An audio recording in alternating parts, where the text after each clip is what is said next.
Here we go, Lombok, the final stop of my Indonesian adventure for this trip.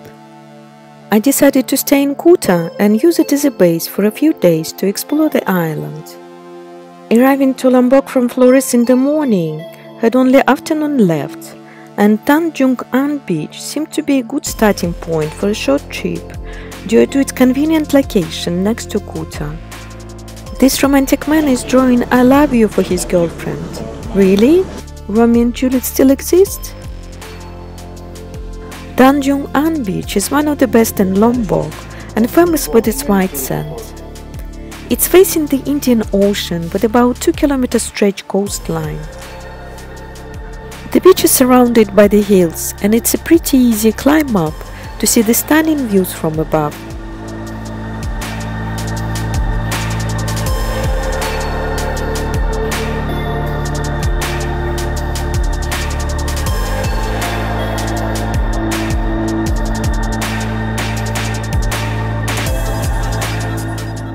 I'd like to mention a decent restaurant El Bazar in Kuta, beautifully decorated in Moroccan style and has a big variety of vegetarian and non-vegetarian dishes.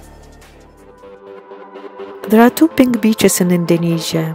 One is in Komodo National Park, which I've already shown in my previous videos, and another one in southern Lombok.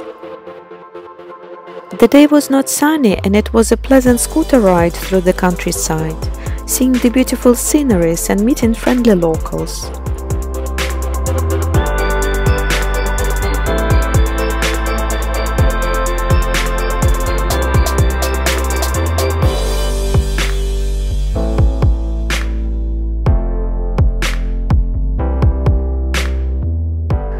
The navigator Maps.me, which I usually use, always wanted me to take the shortcuts by the small roads, and here we go.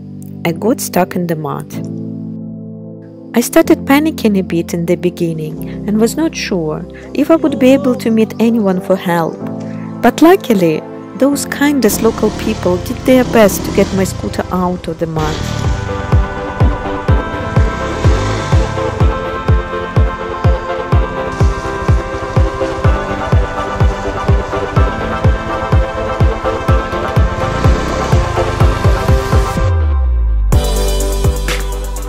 I wanted to give some money as the way of appreciation and gratitude for the help of those lovely people, but they refused it to take.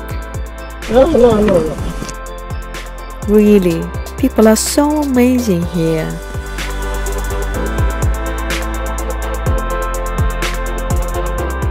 No experiments with the shortcuts anymore, but get ready, the last leg for a few kilometers will be bumpy anyway.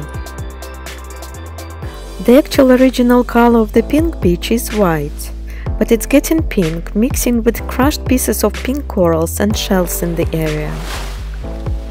Luckily, Pink Beach doesn't have a tourist infrastructure with concrete and air-conditioned restaurants. It has a local Indonesian vibe and offers basic amenities. Next 3 days I will be traveling around Lombok clockwise, staying overnight in different places, heading to Senggigi for today and visiting few places on the way, and one of them is Pura Lingsar. The temple was built in 1714 by Balinese Hindus. However, it's not a purely Hindu temple. It represents a blending of the Hindu tradition with Vecto Telu, a religion practiced by Lombok's natives. They consider themselves Muslim, but do not follow many of the religious commandments that more orthodox Muslims do. This dual heritage makes Pura Lingsar to be an important symbol of unity among the island faiths. Pura Meru is the largest and second most important Hindu temple on Lombok. Built in 1720, it's dedicated to the Hindu trinity of Brahma, Vishnu and Shiva. Mayura Water Palace was built in 1744 and includes the former king's family temple, which is a pilgrimage site for Lombok's Hindus on 24th of December. Open-sided hall is located in a beautiful artificial lake, surrounded by a garden with rows of carefully cultivated mangosteen trees. The palace was a part of the holding of the Princess of Bali, who used it as a court of law and a meeting hall. During the era when the Balinese princess ruled the island, Mayura was at the administrative and political center of Lombok. Just across the road from the palace is Mayura Temple, the largest Balinese temple in Lombok, which was also constructed by Balinese royalty.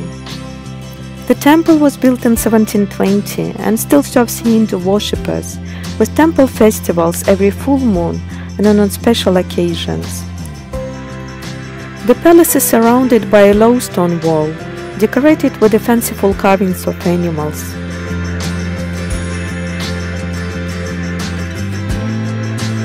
Even officially from May to September is not a rainy season in Indonesia. It can be proper rainy sometimes, but it finishes as quickly as it starts.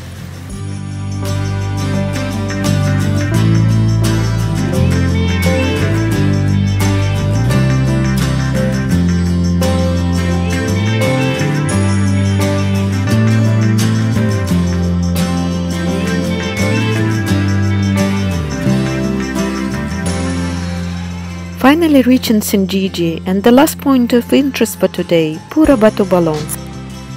It's a Hindu temple with 14 altars on the rock on the beach, which is visited by many worshippers. In this temple there are images of Lakshmana, Vali, Rama, Sugriva and a dragon statue. The rock underneath the temple has a natural hole, hence the name. Batu Bolong literally means rock with a hole.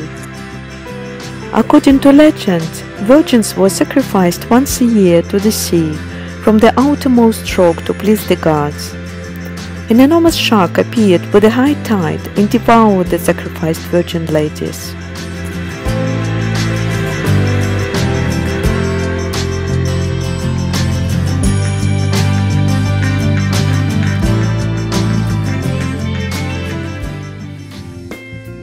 Mount Rinjani is an active volcano that rises up to 3,700 meters, making it the second highest volcano in Indonesia.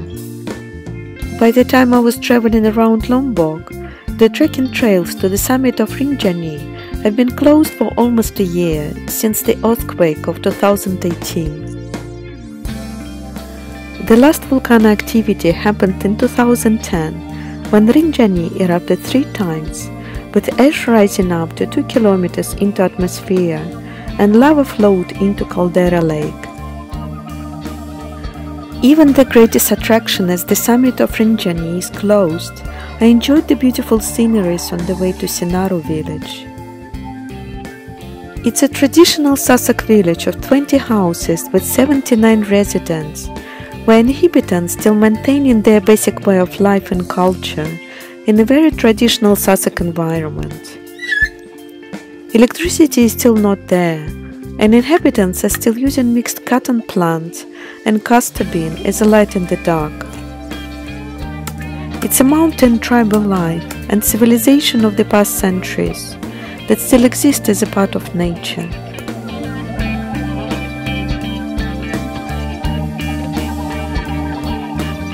Few hundred meters away from the village there are coffee plantations with a great viewpoint over Caleb Waterfall.